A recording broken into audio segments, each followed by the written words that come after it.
Hadis ini riwayat Bukhari. Abu Hurairah berkata bahwasanya Rasulullah SAW bersabda, sesungguhnya Allah yang maha suci dan maha pemurah mempunyai malaikat yang berkeliling di jalan mencari orang-orang yang berzikir. Lalu kalau mereka menemukan mereka lagi berzikir, mereka memanggil teman-temannya, para malaikat saling memanggil. Kemarilah, kata mereka satu sama yang lain. Lalu para malaikat itu menaungi mereka dengan sayapnya sampai ke langit dunia. Jadi bersusun-susun sampai ke langit dunia yang sangat jauh. Maka Allah bertanya kepada mereka, padahal dia mengetahui apa yang diucapkan hamba-hambaku yang kalian sedang naungin tuh. Dan insya Allah majlis ilmu, kata para ulama, nomor satu di sini majlis zikir adalah majlis ilmu yang diutamakan di sini, karena Nabi SAW sering kali membahasakan majlis beliau yang pada saat membahas wahyu dalam majlis zikir kepada Allah SWT. Semua yang mengingat Allah masuk dalamnya. Maka Allah pun bertanya kepada para malaikat yang sedang mendengar atau menaungi para orang-orang yang dinaungi oleh malaikat. Maka tadi di awal saya bilang ikhlaskan niat teman-teman. Ini janji Rasulullah SAW, tidak mungkin salah. Malaikat sedang menaungi kita dan Allah bertanya kepada para malaikat-malaikatnya, apa yang sedang diucapkan hamba-hambaku? Maka para malaikat menjawab, mereka mensucikan, membesarkan, memuji dan mengagungkanmu. Allah bertanya lagi, apakah mereka pernah melihatku? Maka malaikat mengatakan, tidak demi Allah, mereka tidak pernah melihatmu. Allah berfirman lagi, bagaimana seandainya mereka melihatku? Maka para malaikat menjawab, seandainya mereka melihatmu ya Allah, mereka akan lebih banyak beribadah, mengagungkan dan memuliakanmu. Lalu Allah bertanya lagi, apa yang mereka minta? Para malaikat mengatakan, mereka memohon surga kepadamu.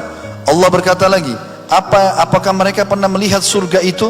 Para malaikat menjawab, tidak demi Allah, mereka belum pernah melihatnya. Allah berfirman lagi, bagaimana seandainya mereka sudah melihat atau sedang melihat surga itu?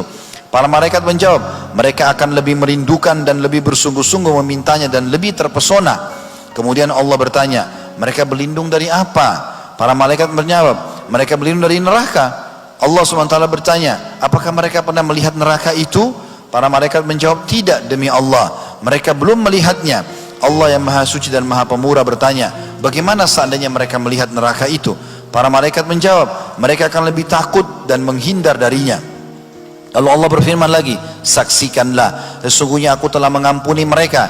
Maka salah satu malaikat berkata, di antara mereka ada si fulan yang tidak termasuk orang-orang yang berzikir, akan tetapi dia datang karena ada sebuah keperluan lain. Maka Allah SWT menjawab, mereka adalah sebuah kaum yang mana orang yang duduk bersama mereka tidak akan sengsara.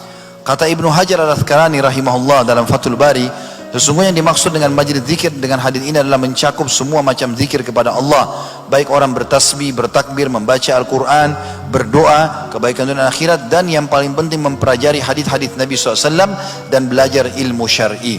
Dan ini menandakan teman-teman juga dikuatkan dengan hadis yang lain yang kata Nabi SAW, siapapun yang datang dalam majlis ilmu ikhlas karena Allah, maka pada saat mereka bubar, malaikat akan mengatakan, bubarlah dalam keadaan dosa-dosa kalian diampuni.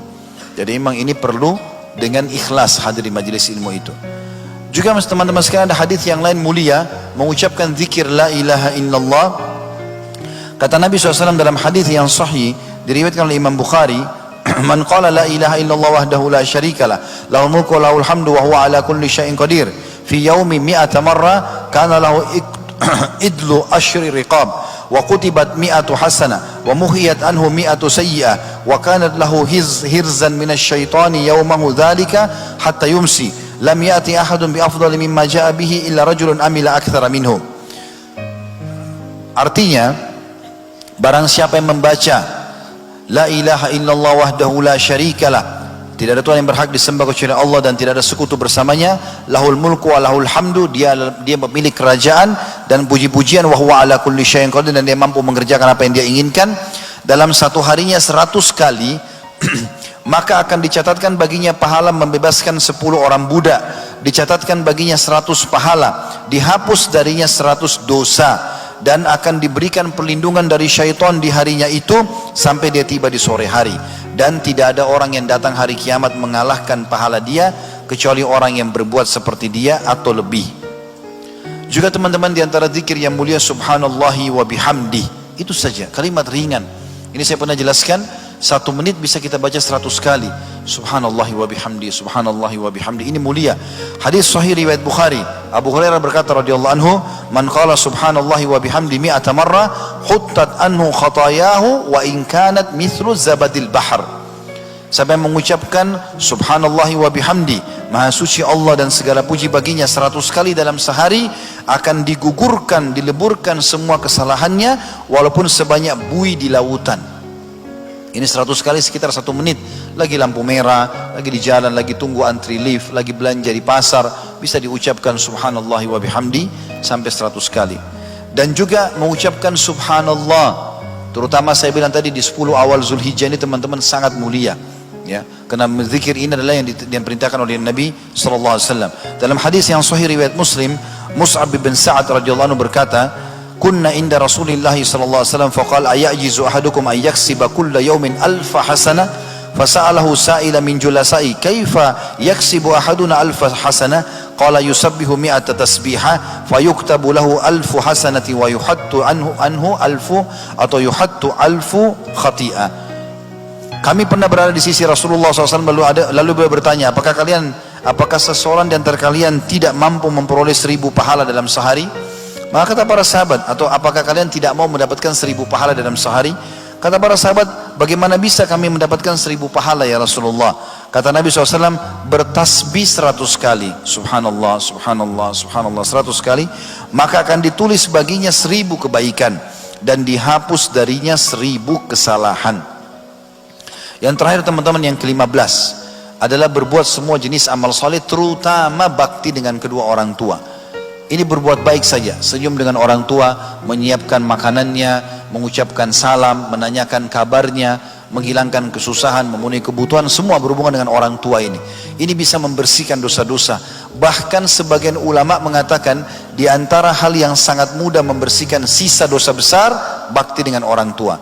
Dalam sebuah hadis atau riwayat yang sahih dikatakan bahwasanya ada seseorang pernah datang kepada Abdullah bin Umar radhiyallahu anhu lalu berkata, "Saya baru membunuh orang dan saya merasa itu dosa sangat besar karena orang itu tidak bersalah.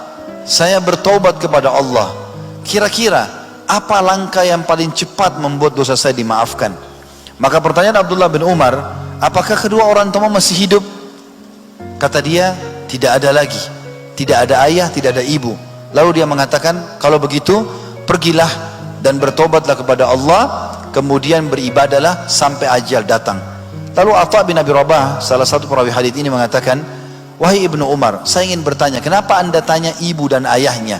Kata Abdullah bin Umar, "Saya tidak pernah menemukan penyampaian Nabi SAW yang paling cepat dalam membersihkan dosa dibandingkan dengan bakti kepada kedua orang tua." Telepon, kalau sudah di Makassar sekarang atau di kota-kota besar, orang tua masih hidup ada di kampung, telepon, tanya kabarnya, minta didoakan. Doa para ulama atau doa-doa para orang tua itu sangat makbul. Bahkan sebagian ulama mengatakan walaupun orang tua itu kurang dalam ibadah, tetap doanya diprioritaskan oleh Allah Subhanahu wa taala, sebagaimana sabda Nabi SAW yang berbunyi, doa orang tua untuk anak tidak akan ditolak. Mumpung mereka masih hidup teman-teman, berdoalah. Sebagian salaf pada saat orang tuanya meninggal satu, dia menangis terisak-isak, ditanya oleh muridnya, "Kenapa?" Dia mengatakan, "Karena setengah pintu surga sudah tertutup, tinggal setengah lagi, saya harus mengejarnya sebelum yang satu ini tertutup lagi."